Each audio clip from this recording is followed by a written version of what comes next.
We are all exposed to cultural appropriation through multimedia outlets within the media, which have been popularized or misleading representations of specific culture. Predominantly black culture in the music industry has been seen as a style rather than a culture to incorporate in music videos through fashion or persona. White artists within the public eye have been implementing black stereotypical representations through not only lyrics but through clothing that have been glamorized, explaining the differences of how cultural appropriation has evolved throughout history. The social media industry has generalized the normalities of what is socially acceptable in the modern day, whereby these representations have been shown in different forms, whether digital, film, music videos, imagery, or advertisement. We decided to uncover the hidden truths of how cultural appropriation in the media industry has been presented. Since the 1920s, there were a variety of elements which state we're a culture, not a costume. No, because so if you go back to the history of the word, it was used in slavery and it was used to oppress people of colour, black people, and now people have normalised it to the point where people can think they can say it and it doesn't have a knock-on effect. When it does, it has a negative knock-on effect.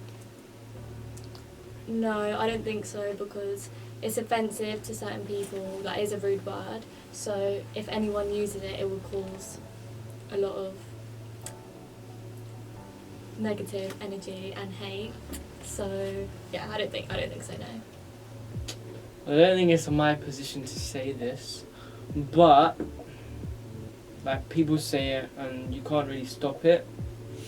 But if like say black people get offended when people use it in songs, then like they shouldn't be saying it themselves, because they have to know that like as a rapper or as a singer, you're influencing so many people, so many young people.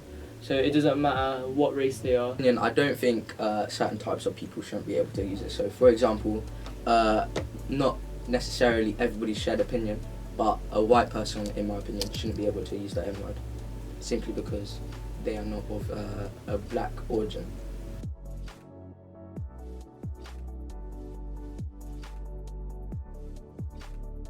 I feel like it's just ingrained in the culture in rap.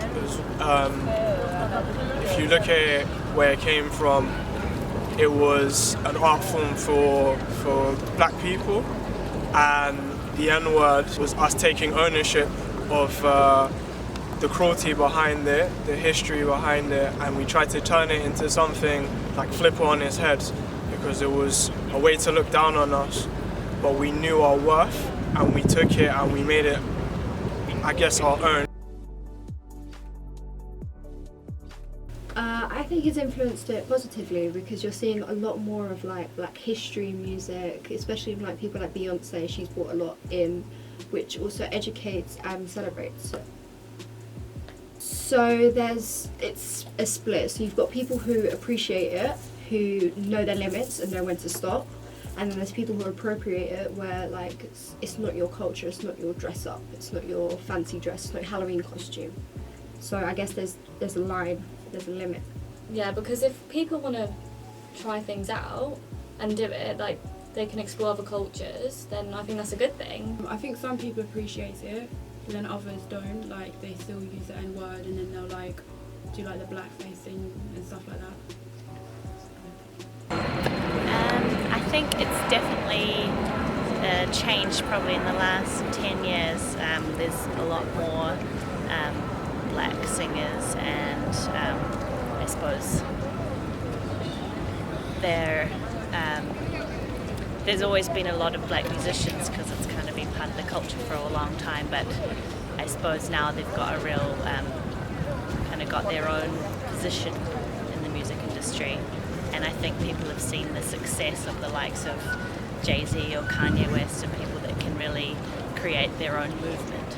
And especially living in London, I really appreciate diversity in the media, because I think if you're a Londoner, you're a Londoner no matter what. And that it's an appropriate reflection of the world. And also, all artists have been appropriating black culture for so long in music that I think it's only right that black people are represented in that genre.